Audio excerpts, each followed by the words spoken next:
You are listening to the Park Flyer Podcast, where we discuss our RC adventures.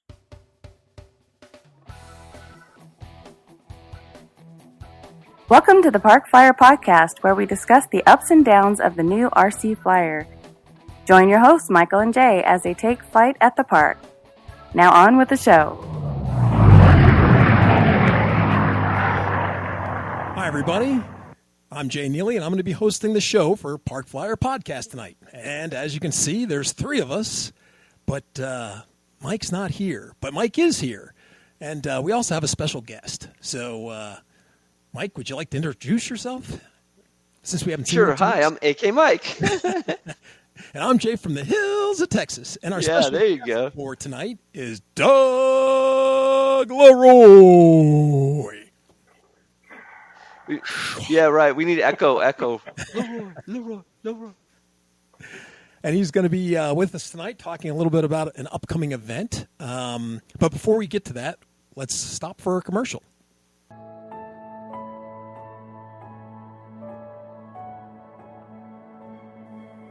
"3D Aeroventures, adding fun to the RC hobby, one layer at a time."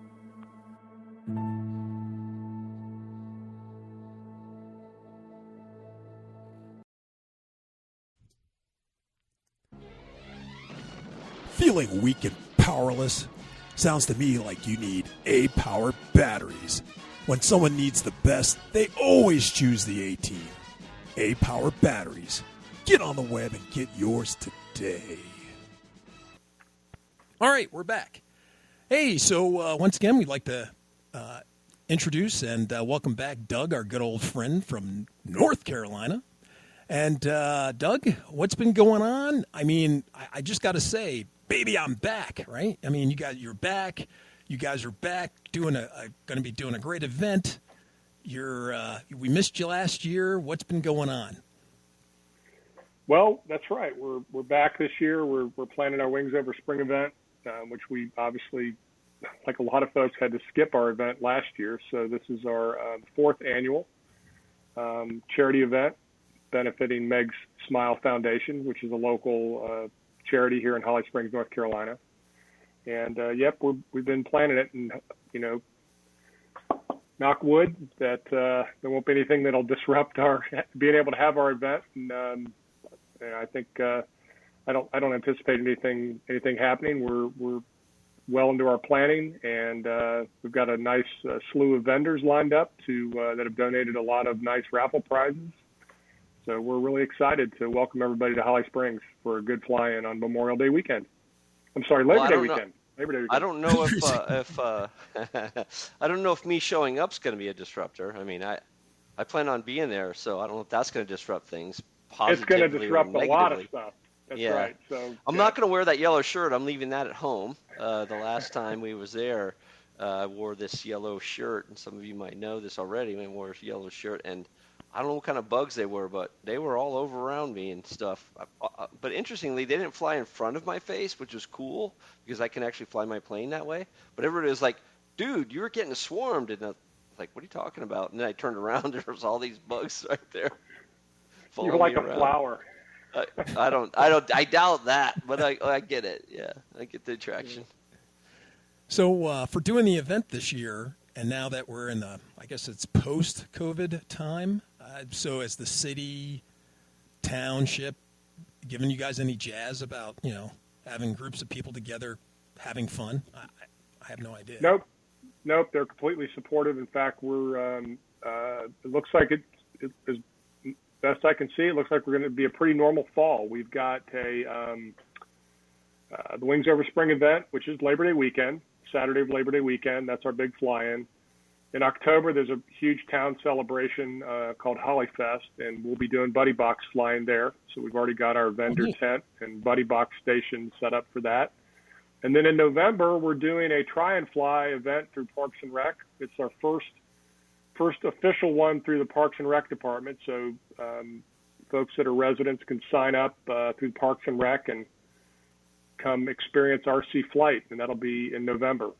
So we're going to finish the year strong, and hopefully next year get back to a more normal cadence of indoor fly-ins, outdoor fly-ins, fun fly-ins, a lot of good stuff. So I miss indoor flying. I haven't done one of those in a long time. I know we did one right before COVID shut us down, before everybody was afraid to gather anywhere inside with people. So it's I think everybody's just kind of know what the deal is, and it's outdoors, so we're just going to have fun. So we're looking forward to it. Well, cool. Very neat. I'm looking forward to it this too. try and fly. Yeah. So for the try and fly, was that the city that approached you guys about the try and fly, or you went to the city and said, "Hey, I got this great idea"? Yeah, so we went to the city and proposed it. They've been wanting some programming from the club for a while, and we just haven't found the right time or the content to do it. And during the course of the pandemic, actually a couple things. Back up, we were the recipients of two, very nice grants from the AMA, the TAG grants, Take Off and Grow grants, that we applied for, and that was to purchase things like flight simulators for some of the town events where we have a booth, let the youth try virtually the simulator. And we also invested in a club trainer, an apprentice airplane, and a DX6 transmitter system and batteries and charger and all that stuff. And we did the buddy box flying. Well, this idea for a try and fly was basically, we did three of them kind of as a pilot. Just a 2-hour block of time on 3 different Saturdays. We had just maybe half a dozen inquiries at different periods of people that were interested in learning about RC flight, joining the club, the RC hobby. So that's really what it is, right? We reached out to those folks, said, "Hey, come out. It's no cost. We'll give you a little ground school, talk to you about the club, the hobby, and then give you buddy box flying." And literally, using the safe system, the kind of the Horizon method of pilot training, we were getting people within, 10 or 15 minutes taking off and landing, with the safe system. So we felt like we had kind of our routine down, and we'd be able to offer, this program through the Parks and Rec department, and we'll see how it goes. But we're pretty excited about it. Hey Jay, did Horizon Hobby pay their licensing fee for us to touting them? Because if not, we're gonna have to go back and beep all that out whenever Doug, or even when I just said, Horizon Hobby. I'll have to put it in post video where a little tap. Yeah, post video, just sort of beep, beep. It's not really a bad word, but you gotta, or maybe it's just silence instead of a beeping, because we don't want to say they're a bad word, but at least there you go. They got to earn their spot, I think. Well, I think that we talk about park flying. Park is a place where a lot of people go to gather to hang out, walk their dog, go on a jog, a hike, or whatever. And then when they see people doing, RC flight in a park, it generates a lot of attention. People that are curious, and throughout the pandemic, even in the worst of the worst, where we were all double masked out in the field, because of stuff going on. I mean, we had visitors every week. We have several. There's always somebody new that, "Oh, I heard about you," or I was getting my oil changed last weekend, and I had my airplanes in the car, right? And I had my Skyhawks shirt on, and the guy said, "Oh, are you with the the club that flies over here in the park?" I said, "Absolutely." Very nice. When you get off work, come on and join us. No, I'm not. I don't know why you think that. Yeah. Well, I wasn't that quick, But yeah. So Doug, I got to ask, great. have you had any? Those are all great experiences, but have you had any Karens, like you guys are flying? Hey, that plane's flying really loud. It's too loud, or it's too. My kid's trying to play soccer, but he keeps looking at the planes. You guys got to get out of here. Have you had any of that stuff, or met anybody like that? No, I can't say we have had any of that. Well, Jay, I would say this too. If you're flying to the left as you first get on the park, is that where you guys are still flying? Yeah. That space to the left. Yeah. I mean, you remember, Jay, when you were there, that when you first drive in, there's a section off to the left. Oh, and then that's right. it's like acres and acres before you can even get to where most people are, I think. Right. To me, it looks I keep like forgetting that when you have it's the empty in the fields big on the field. other side of the road are like horse area, but I don't know if there's horses there or not. But that's what it looks like to me, or that's what I think about when I see it. And so there's not anybody around whenever they come in. It's like ooh, ah, and then they keep on going. Right. Yeah, I mean and the park they still haven't had their official grand opening yet, but it's getting very close. They had to build some bathroom facilities; those are installed. They put in a dog park, which is actually adjacent to the RC field. It's a very nice dog park for walking and having free range dogs, commingling there. You're gonna need to bring your RC dog in there and see what happens. Yeah. I mean, occasionally we get the rogue people that say, "Oh, there's too many people on the RC field. I'm just going to go back to the big, 20-acre event field and fly my mess back there because I don't want to be a show off or I don't want the attention, right?" So,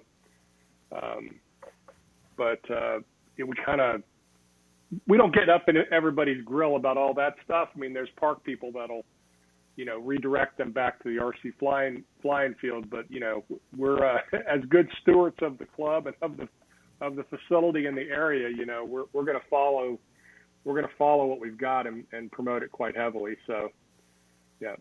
Right. I'm excited. I can't wait to get there and join in on the fun.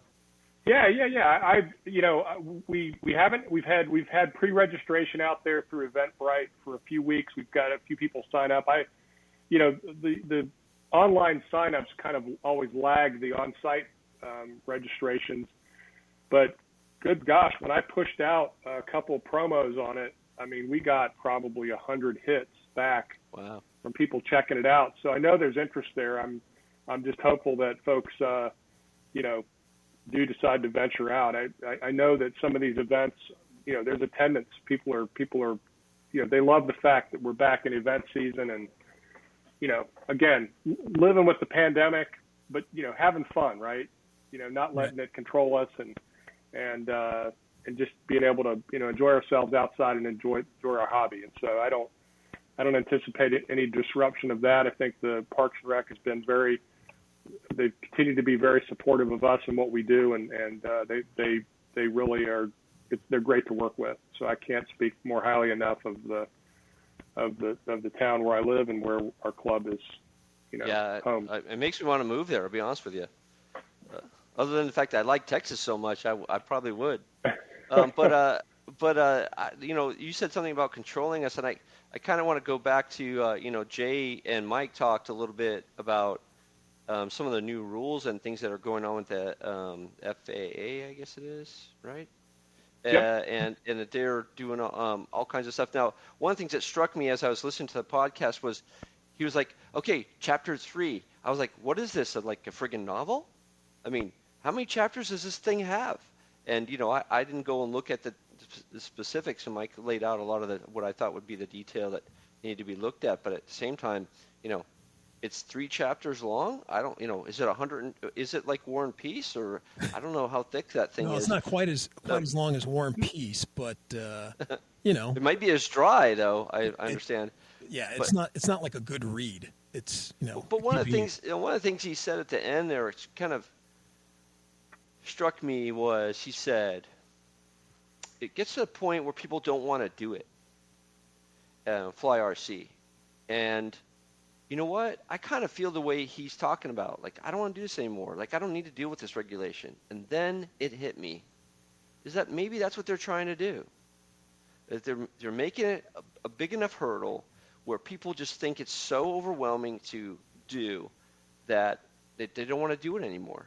And I would hope that people would kind of get a sense of saying, you know what? This is fun, and I want to do this, and I'm going to do it despite this stuff. And then the other thing that comes to my mind is, even though they gave local police authority to enforce these rules, I think we need to get out there and make that happen. Make them enforce these rules. because I feel like if they go to court on all this stuff, they're just going to blow up in their face. That's what I think. Whether anybody's got the balls or the money or both to do that, I don't know. I think there are people in the world like that, or in the U.S. specifically like that.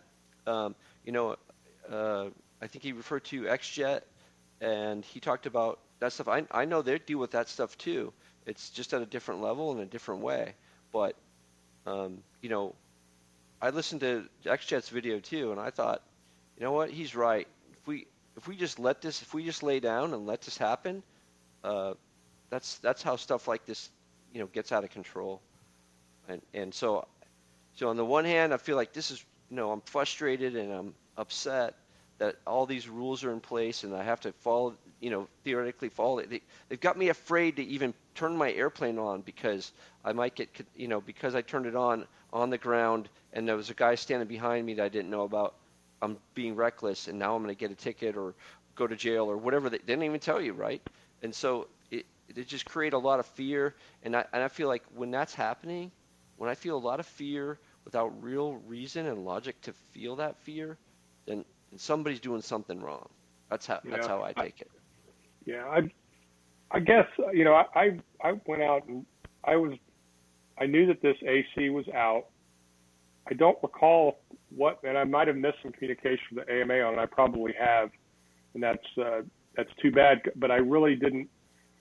I knew this was out, but I didn't know what the comment period was, and that. But after your podcast, I went out and I read, what this had to say, because it obviously describes, the requirements for a CBO, right? So AMA, which hopes to be granted CBO status whenever a decision can be made on that. Right. I mean, they haven't even been granted status for that yet. So no, nobody has, right? So right. We're all hopeful that they'll be able to do that. I'm not, and this is probably my ignorance or just me trusting a little bit. I'm not as fearful of all of this because actually in my mind, and we'll see if this plays out over time, I feel like because I've grown up in the hobby for quite a while, that the AMA structure was always to behave like a private FAA for model aircraft, right? They set the rules up, they defined how you fly, the safety culture.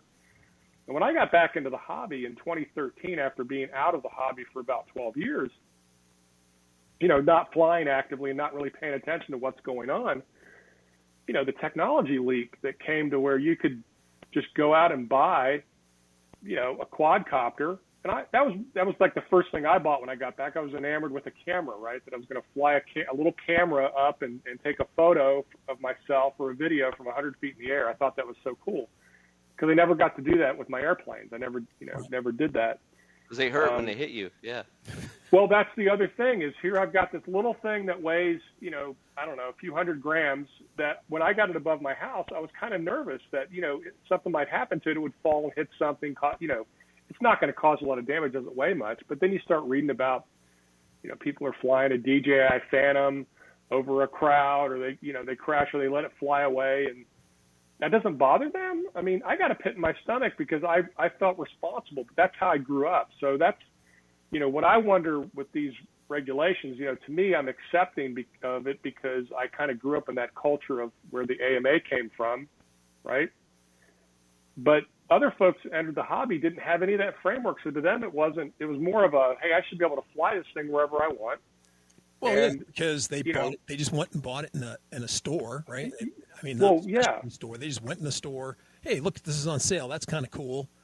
$50, take it, and they go out and they go fly it, and they don't even know that there's any kind of restrictions or any, they just think of it as a toy, right? And they don't give any thought to, hey, there's some liability with this. There's some other things that should go with this. Hey, there's a whole culture that goes with this device. So I think that's partially the blame, right? Because usually you couldn't buy this stuff unless you went to a specialty store with specialty people that would talk to you about what you were purchasing, as opposed to you get online, click, and something shows up in a box at your house. Yeah. Well, what I liked about the hobby was all the aspects that went into the hobby. Okay, if you wanted to explore like how the radio worked, how does the servo work? What are the intricacies of inside that? How do you, it used to be you'd have a radio system with 4 servos. 2 would rotate for stick input clockwise and 2 would rotate counterclockwise. Well, sometimes you'd have an installation where you need a third one that rotates the other way, right? So you had to kind of either be brave enough to now learn how to solder, or if you knew how to do that, now you got to just know what's involved in taking that servo apart and make. I like the engineering aspect of that. Building something out of sticks, understanding the structures. I mean, it's why I went into engineering school. It's because I like that kind of that insider, how it was built and made and why it was made that way aspect of it, right? So there was a lot of learning along the way. I don't know, because I can't retrain my mind to think, how would it be if I just was in today's age where I just go in the hobby shop, I want to fly it, I'll buy it. I don't build it, I buy it and fly it.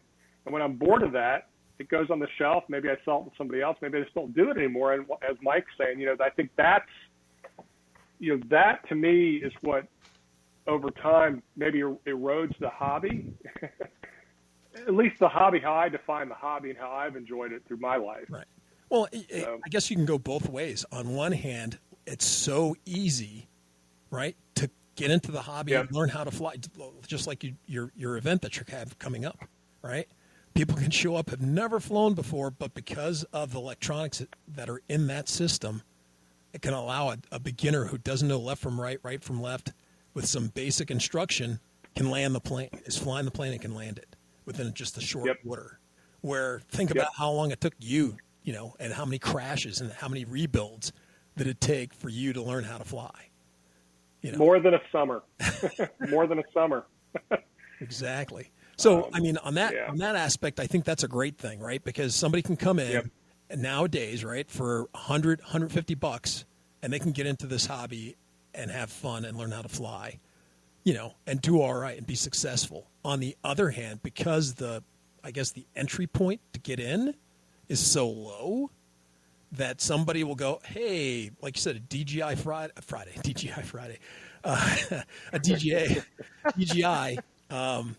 drone, and go, oh, hey, that was only $200 or $300. I'm going to take it to New York City, go fly it, under and around this bridge for the heck of it, and not realize what they're doing or what rules they're breaking, or they smash it into a skyscraper, it falls out of the sky, and they're like, oh, well, that was cool. I got a cool bit of video out of that. Or, like I said, they're irresponsible, but they think of it as, well, it's just this little piece of plastic. What could it hurt, or who could it hurt? Not realizing that, when you take it up a 20 or 30-story building and, crash it into it and have it fall on some pedestrian on the ground, you could do a lot of damage. So I guess it's both sides of the coin on that one. Well, and all of what I said, I think, today you can buy it and fly it and experience kind of that endpoint, which, it took me 3 months, right, to build a plane back in the day, get everything set up to bring out to the field for the first time, to fly it for a little bit, not very well, and then it took an entire summer to actually learn. There was a lot of determination involved in that whole process, where today, and we've seen proof of it because our club does this. You use that technology that's available to you in the aircraft to get someone to have that successful up and down experience, right? So now they know what the endpoint is, right? The flying of the machine. If they want to dig a layer down or even go into more detail in any direction they want to, there's all of that richness there. Just going about it in a reverse fashion. Again, these rules, this evolution of the hobby, and we're in an environment today with technology and stuff that, wasn't really, it's commercialization of the hobby, right? Right. Because, and I've always felt, and, this is me just, accepting that the FAA has responsibility over the airspace. And until we had critical mass of putting things into the air, it didn't matter. Like, when were you going to run into an RC aircraft with a real plane? Well, it probably would never happen because there just weren't that many of them in the air. I don't think I don't know that there are millions of drones in the air. I get it that maybe millions of people bought drones, but they're not all going to remain hobbyists and want to keep flying their stuff. They're certainly not going to be flying at the same time. No, that's right. That's right. But, I guess we'll see how it evolves. Well, we'll see how it evolves, right? Is someone's Subway sandwich going to be flying over my head? If it crashes in my yard and it's a BMT or a turkey sub, I'm going to eat it. Yeah, right. And I'm going to wave at the camera while I'm doing it, right? Yeah, exactly right. Exactly right. I'll turtle mode that drone back up and take the sandwich. But, I'm kidding, but yeah. So, at any rate. Well, I think I know for me, for the circular, I'm just worried once again that in order, that they are overstepping their bounds by using this device, meaning the circular, not as it was intended to be used, to get their way without having to go through the proper channels. Meaning going through Congress, having the stuff voted on, the long period of time that that it takes to get these things changed. It's supposed to be slowed down. Take your time, figure things out, make sure you're not making mistakes. I wonder how much teeth it really has, though. I mean, don't know. That's the unknown. And so having a conversation about this big scary government oversight stuff happening, below the covers. If it doesn't have any teeth, then it doesn't matter, and it's a conversation over. But well, if it that's has true. Teeth, if I'm going to get charged $500 because I did whatever, and it was arbitrary, and some cop decided that he didn't like my attitude, so he wrote a ticket, and I was being dangerous or whatever, then I have a problem with that, right? Obviously. That's where I hope it does have teeth in that regard. I mean, again, for my concern is we're just going to keep doing what we do in the way we do it in partnership with our town and Parks and Rec and all that. You guys have a fantastic. That's a good position to be in. Oh, yeah. I encourage other clubs that might be able to form such partnerships. They should do it, right? Where I hope this thing has teeth is for the folks that don't want to, they don't want to fly in the designated area. They see this other place that's wide open. They want to fly in that area, and there's reasons why the town or the FAA or someone else doesn't want you to. And without some teeth and something, you can't even have a police officer ask them to leave, right? Because they'll say, it's my right or whatever excuse is, and that ain't going to work either, right? Because we're going to be. And you make a good point, Doug. There are plenty of laws still on the books that people violate every day that right. they never get a ticket for or get it gets acted upon. So I guess there's that aspect of it too, right? They're there to protect the people who are doing the good stuff. They're there to hopefully stop people from at least making a second look at what they're doing as being risky or dangerous in some way, and then it gives authorities some ability to act upon it.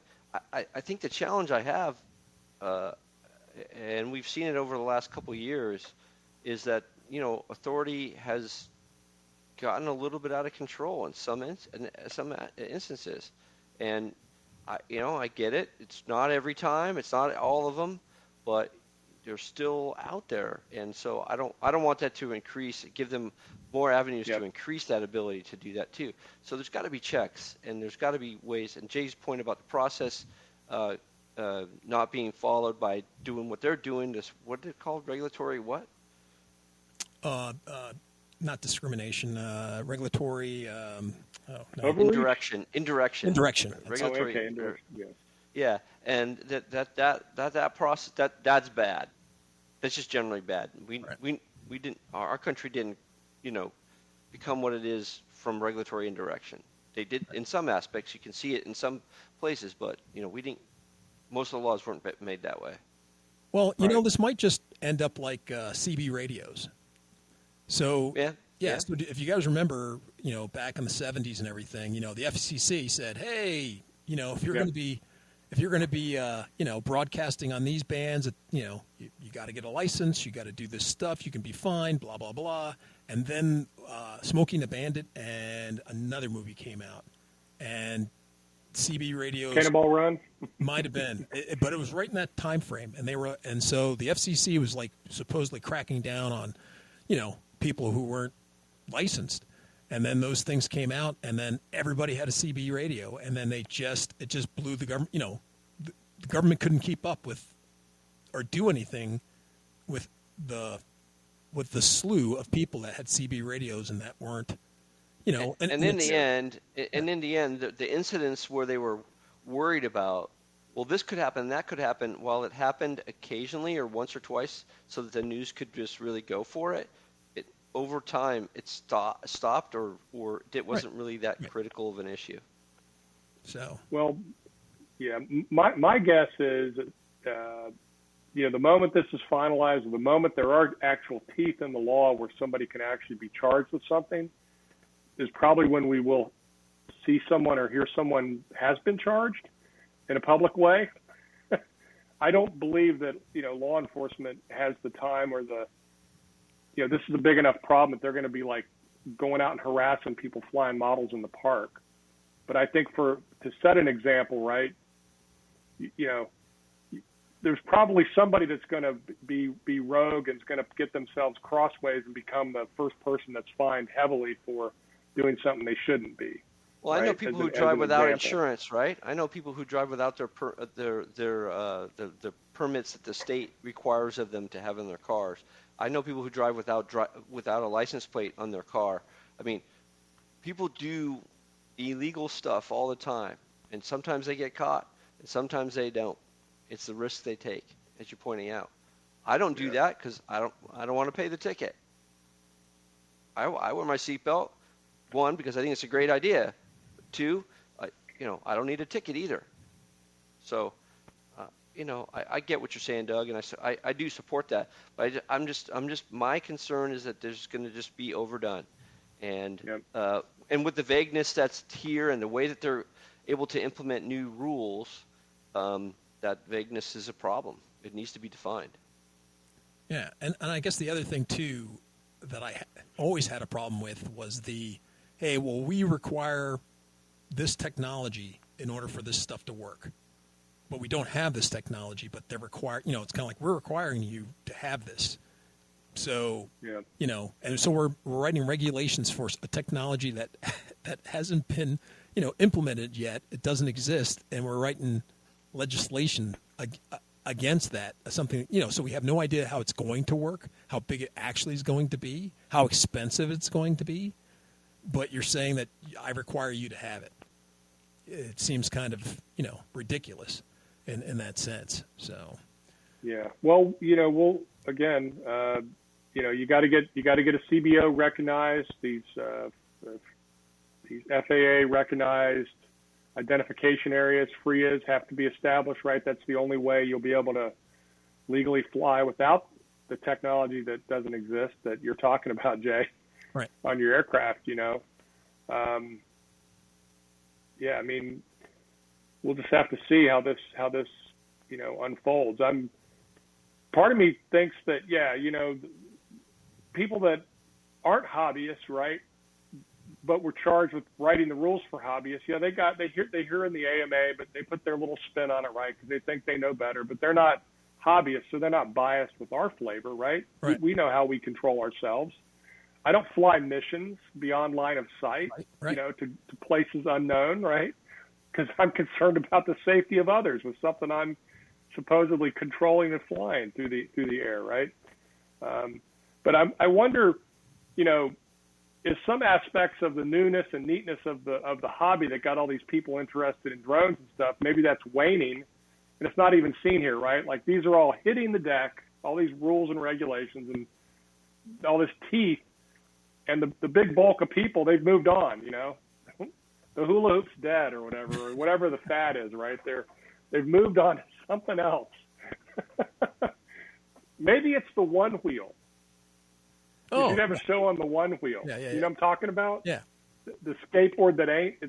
I can't even do it justice. We've got one guy who has one of those. He loves the thing, and I'm at my age. I'm not getting on that. That's like a. They're a lot of fun. Place. Are they? Fun. Yes.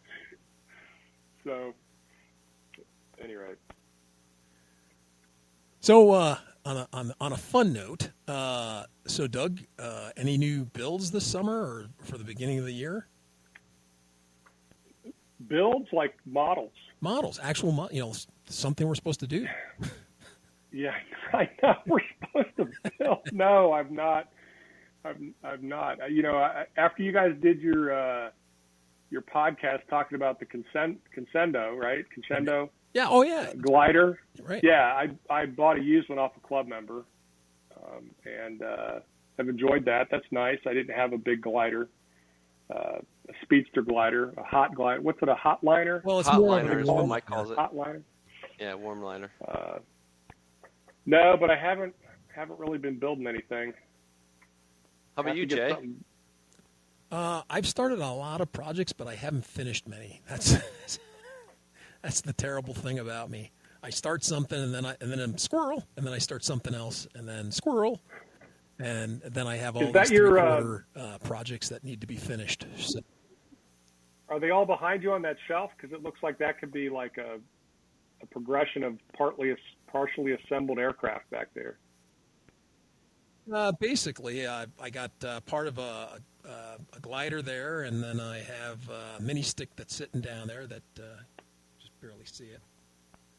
That one's flying. Then I have a plane that got destroyed, and then I got off a guy on Craigslist that I'm putting back together, and that's a little Cherokee that's on its side there. So I got various things, all sorts of planes here and there, and then on the ground back there, I got that 3D printed one that I got on Craigslist too. That when AZ Mike was out here, we went to fly, and just as we took off, the nose section detached from the rest of the body and went flying off and exploded. So the seat, it wasn't glued on very well, and there was no way you were going to see that it was or wasn't. It seemed fine until it flew off. So I have to put that back. You know, I reprinted out the nose, but I haven't glued it back on. And you know, it's like I said, it's just another project that I got to get to. Yep. So, yeah, lots of stuff to do right there. And this is the time to be doing it when it's just getting hot here in Texas. We've had such a cool summer. Like you said, I've been spending a lot of time mowing the grass, which normally I'm not doing here during the summer anyway. Oh, so you didn't get the oppressive heat. That went more unusually north in the U.S. Yeah, didn't hit Texas. We got I think 100-degree day we've had, maybe two over the last couple weeks. Yeah, just a couple. You know, I'm half expecting them to show up at the end of August, maybe at the beginning of September. But I haven't lived here long enough to know if that's a reality or just me wondering. When's the other shoe going to drop? They said, I think I saw a thing on the news yesterday. They said this is the coolest it's been in Texas since like 2007 or 8 or something. I'm very happy about that. I love Texas heat, but it's nice to be out. You know, it's good to go outside. I don't have to wear a jacket. I wear shorts and a short sleeve shirt. And, you know, usually the only reason I have to worry about a jacket now is because of the mosquitoes, you know, the bugs. But other than that, you know, it's nice to just be able to go out, you know, in your sandals and go walking around outside. I love that stuff. Of course, there's the chiggers. Chiggers? You know, when you're mowing your lawn, I have a friend who just got a new piece of property where we fly our permotor as a new LZ. And so it's got a lot of grass and some trees. And so we've been out every once in a while helping him clear the land and stuff because I don't think it'd been touched for like 20 years. Like it'd been sitting fallow for 20 years. And so we went out there and I came back, you know, from one of the, and I had all these bumps on my leg. I was like, what is that? It's like, what happened? And it turns out, you know, there's these thing called chiggers, which I didn't know much about, but I know a lot about them now. And yeah, they get on your legs and they bite and they itch. It's you know, not going to die, but it's they don't burrow Alaska, in, right? Yeah, in Alaska you can see the mosquitoes coming. They're so big, you just there he is right there. You know, I think Jay has one of those assault guns. You know, it shoots salt at him. You know, you just fire away at him. But here, this stuff sneaks up on you. You don't even know. So have you gotten the whole briefing as to how to protect yourself from chiggers and stuff like that? Well, the interesting thing is both times that I've gone out and I've gotten them, I've had long pants on, and I've had, you know, covered head to toe, like gloves and you know, long arm sleeves and stuff. But what wasn't really talked about is they might get on your socks and then kind of crawl on up and then get on your body and then bite you. So you have to kind of spray yourself too. Yep. For with insecticide, DEET or whatever, whatever's going to kill them and not me, right? And then and that's the way to do it. Now I just learned this last time that you also have to be worried about what's in your car. So I was out in space, and then I came back. Well, I guess I brought them with me because I didn't have any bites that night, but the next day I had a bunch of bites. So like, where did they come from? I wasn't out in anywhere to get it. Well, it turns out they're probably in my car, because I sat down in my seat, right? So it probably transferred from the seat onto my legs, and then they bit me, and good to go. So I took care of that today. How'd you do that? I fumigated. Oh, okay. I put some DEET in my car, and I closed the doors and said, "Take that, bugs." So we'll see how that works out. Now you're praying for the 100-degree heat, right, to get that car cooking. Yeah, to kill them bugs. I don't know how long they survive without being near grass or whatever. Like, I don't know what their survival length, the mean time between failures is for the bug life, but hopefully the DEET did it. Well, Doug, you guys have that same problem out there with all, if you're out in the woods, right? Yeah, well, that and ticks. More ticks, yeah. I was going to say more ticks, right? You guys have more ticks. Yeah, I haven't. Well, to my knowledge, I haven't had chiggers, but ticks, ticks are a problem. You got to worry about Lyme disease. Probably do in Texas as well, right? Yeah, everything. Everything. But we don't. Yeah, we don't walk around the woods too often here. I don't anyway. Walk around the woods too often here. What about lemon disease? You have to worry about that? Is that a different thing? What is that? I think he's making like banana disease. It's just another fruit. Okay. Oh man. So with your paramotor stuff, Mike. So have you had anything that can translate over for some RC use or something like that you've?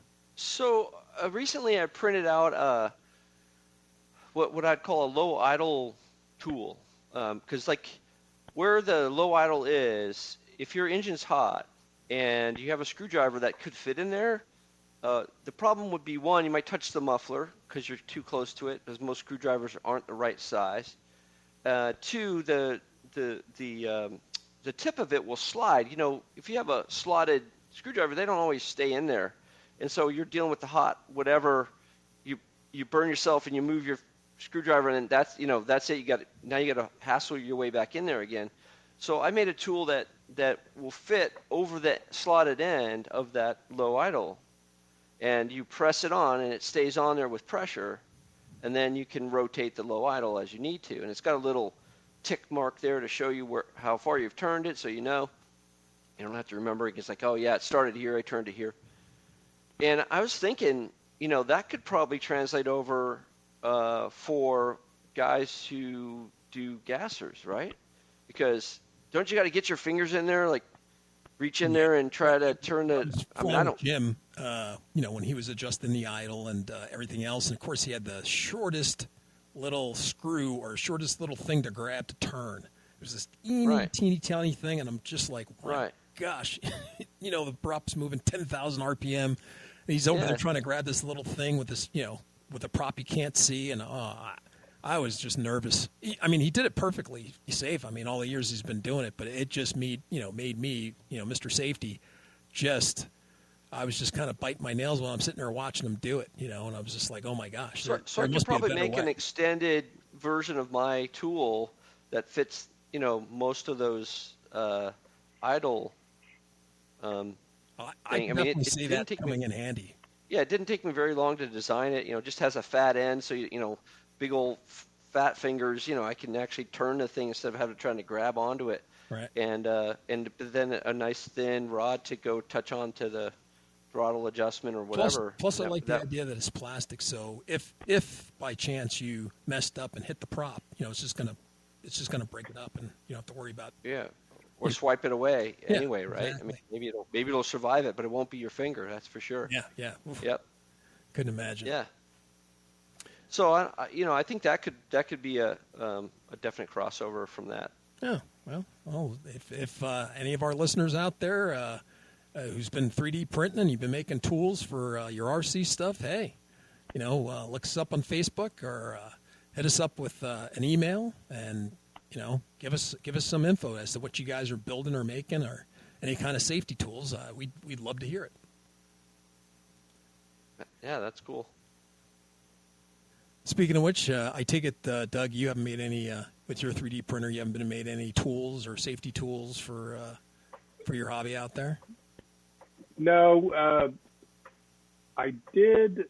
What's cool about having a 3D printer, right, is you find uses for it when something breaks, obviously, right? So we were given a transmitter. It was the DX6E, and the power on button had broken. And so there was just a hole where the button was, right? And to turn the transmitter on, you'd stick your little pinky through the hole and press a little copper bubble on the PC board to make it start up. So, given that I have a 3D printer and wanted to, use the Tinkercad skills, I designed a little button to fit in that hole and thought about a little mechanism to a little plunger, right, that would be captured by that insert and then would, allow you to press it. But anyway, it worked out well. So I gave it back to the guy who was letting me use that transmitter. I gave him back the transmitter completely rebuilt with a new power button. Oh, that's very cool. I like that kind of stuff. To me, that's when you think about, like, one of the concerns when I made the low idle adjuster is that that stuff melts at 200C. Well, the engine gets up to 200C easy. But I started thinking about that, and it was like, well, yeah, but the carburetor's really not going to get that hot. And even if it does, by the time I get to the ground to adjust it, I'm not adjusting it midair, and I'm not leaving it on, on when I'm flying. Right. That's perfectly fine to use PLA, but I could also use ABS or something else that melts at a higher temp. And so, again, those are all very cool things in my mind that you can do with. I haven't tested the plastic stuff with regard to fuel yet. Like, if I put it in gasoline, what would happen to the PLA? I'm not really sure. But I haven't for just some of the stuff that I've been messing around with. I can't imagine it's going to melt, but I don't know. I just don't know. I haven't noticed anything like that, but not for long-term use. I can't really, Yeah. Because I made a whole gizmo. I think I put it on our site earlier. I designed for the gasser that I have. I had designed a whole station for my to hold my what do you want to call it, my fueler and my gas cap for my gas can, and a whole bunch of stuff I had designed and I printed it out in PLA and ABS plastic. Now like I said, I don't have much experience because other than doing a function check with some liquid in the can to see if the thing leaked, I didn't fill it full of actual fuel and then left it sitting for 6 or 8 months. To say what's happened to it. That's the only thing I don't know. Well, really just take about a cup of fuel and you drop that thing in there and see what would happen to it after a little bit. I mean, right? It wouldn't take much to figure it out. It might be a big gel of nothing on the bottom, or might be solid. Yeah. I mean, I look at the gas cap I currently have, and it looks like ABS plastic to me. But I don't know. Like I said, even if it does melt the PLA, I can definitely find like polycarbonate or some other type of plastic that I can just turn around. Sure. Since I have all the files, right, I could just print out another one. And that's the other beauty of this hobby that I like 3D printing, at least with what we're doing. If something wears out, breaks, like your buddy's button or whatever, heck, you could print them out a different color, different material, do it next time. And we were talking about control arms the other day, remember, Jay? Oh, yeah. We were looking for control arms. I mean, that's probably one of the biggest things that you break or lose or whatever is that control arm and maybe the screw that goes on top of it, but which are harder to replace. But just making a new control arm that might be a little bit longer, right? Or it might have a bigger hole for the cable that you have instead of. And the other thing that I liked about that was that on Thingiverse there was a whole. I didn't know that there was a whole category of different servos. Servo arms, Futaba, you name it. That there were servo arms for a whole slew of different stuff, and I was like, wow, I had no idea. And that, like you said, you gotta really appreciate the dudes who spend the time and put that stuff out there, and that's an awesome thing. Yeah. Well, and like I said, the best part about it is if you have a weird model, not a weird model, but you have a unique model that needs, like you said, a longer servo arm or a different shaped servo arm in order to fit where you have the servo. You can grab something off of Thingiverse, do your modifications, stick it all back together, and go print it out. And that's pretty cool. That's what I love about having a 3D printer with this hobby. Mm-hmm. Totally agree. So. Yep. Let's see here. Well, we're getting kind of close to our hour's almost up, gentlemen. So, like you said, Doug, so you said you have two things coming up after Labor Day, right? Or Labor Day, Memorial Day. Labor Day? No, I'm getting confused. Labor Day. After Labor Day. Yep. So you have the Try or Fly, right? That's going to be in November? Yep, Try and Fly is in November. And Holly Fest, where we'll be doing Buddy Box flying, is in the last Saturday in October. Those two are events will finish the year out. So maybe I'll have to try to find a way to live in North Carolina during September, October, and November, just to be able to hang out there and do that stuff. Maybe I can work that out. That'd be cool. I imagine, I don't know if you have any kids left at your house or not, Doug, but maybe I can just move into one of their old rooms. He's got room, right? He's got extra room. We know that. I don't. We'll put you in the penthouse up in the attic. That's fair. Oh, man. Well, once again, Doug, I got to say that your town is very unique because, all I have is, I guess, negative stuff when it comes for working with agencies, towns, for doing RC stuff, where everybody's against it or they think it's dangerous. And, I mean, you guys are working, in step with your community, and they love what you do, and it's giving them good press, and you guys are getting good press, and everybody's getting to fly. And I think that's interesting, too, Jay, given that we are one of the biggest aerospace states out there. That doesn't connect to me. Yeah. It doesn't connect at all. I don't get it. Well, I just think it's a little bit of luck. It's a little bit about the people you're with and just how either accepting or, that most of the time people are afraid of the unknown or it's something different and they have no idea. Remember, a case in point, remember when we tried to fly indoors on base?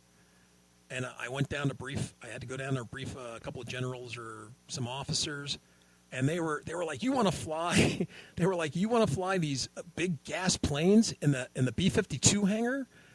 That's crazy." And I'm like, "Who said I was going to do that, General? I want to fly this uber light, less than an ounce airplane that putts around." And they were like, "Huh?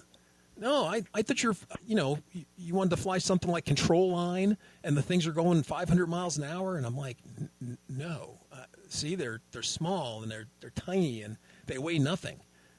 And they were like, "Oh, well, that's nothing like what I was told or what I expected or what I thought was going to happen." And I'm like, "No, we're just going to go in there. It's just a couple of us. We could fly at one end of the hangar, and if people they put a gym in the other half." And I said, people in the gym stuff can be on the other half, and we wouldn't even bother them. We wouldn't fly anywhere near them. And they were like, "You can do that?"